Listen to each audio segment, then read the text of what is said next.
Today's pearl is very near and dear to my heart. So Dr. Raj doesn't only do medical pearls and board review. Yes, I do have an other life, and one thing I do like doing is just spreading wellness and hopefully happiness and talking about diseases that don't get a lot of attention. And one of my passions is scleroderma.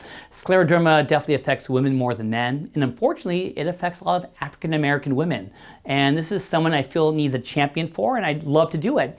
And I want to say why is it so important to me is because on my other podcast, and I say other like I had two, the one I have now is called Beyond the Pearls, and I'm sure I'm going to promote this by the end of the video. I have another one called the Dr. Raj podcast, and recently one of my guests was Bob Saget. For those of you who don't know who he was on all these iconic shows like Full House and the America's Funniest Home Videos, and if you really want to get a good laugh, he was on Entourage. I was laughing my butt off. But he came on my podcast not to talk about entertainment, but he actually would talk about his sister who passed away from scleroderma, which was just a very emotional story. It was so awesome he shared it with me. And he actually introduced me to the Scleroderma Research Foundation, which is just made of amazing doctors and advocates, and I can't say enough about them. So I really want you to check out my podcast because I really just think it was just a very emotional and entertaining just interview. But my pearl for the day is, it's not just scleroderma. And scleroderma is more than just, hey, my skin is getting really thickened and hardened. Scleroderma affects every single organ in the body. And in fact, these pearls I'm giving you should be minutes. If I were to talk about scleroderma, this is going to be an hour-long talk. But it affects your esophagus. They have difficulty swallowing. It affects your lung. They get something called pulmonary arterial hypertension. They can get pulmonary fibrosis. They could definitely get heart disease. They could get sclerodermal renal crisis, meaning their kidneys could fail. And I'm just giving you the tip of the iceberg here. So when we talk about scleroderma, how do I categorize it? I put scleroderma into 4 main categories. So number 1, there could be something called localized scleroderma.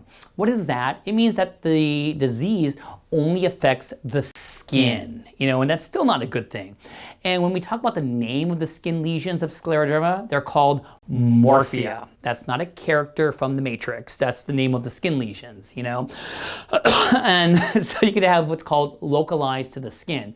Then you could have what's called systemic sclerosis. And that's what we think about more when we talk about board exams, because systemic sclerosis has 2 main types, the limited and the diffuse. And when we talk about limited scleroderma, we always think about the CREST syndrome. C for calcinosis, R for Raynaud's phenomenon, E for esophageal dysmotility, S for sclerodactyly, and T for telangiectasias. And it's really nice. It's a nice little mnemonic we have there, but it still could affect every single organ in the body itself. Diffuse scleroderma is the same thing, but what really actually separates limited from diffuse is that a rheumatologist will probably do something called skin scoring. If the skin involvement is limited, you get the limited scleroderma. Classic antibody associated with that will be anti-centromere. If you have a very diffuse skin involvement, hence diffuse, and every organ can be involved, classic antibody involved is, SCL70, anti-topoisomerase. So the systemic sclerosis definitely affects all the organs inside as well as the skin, while localized just the skin. But yeah, I didn't forget. I did say there were 4 categories. I'm not going to forget. So the 3rd category is called the overlap syndrome. So people with scleroderma can have overlap with other rheumatological diseases, such as, I know you're going to ask me, rheumatoid arthritis, lupus, the myositis, such as dermatomyositis and polymyositis, and of course, Sjogren's syndrome. So it can be overlapped with other diseases.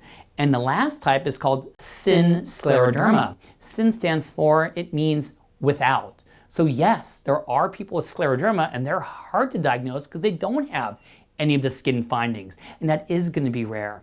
So I think the first step in understanding any disease is putting them into the right category and making the correct diagnosis.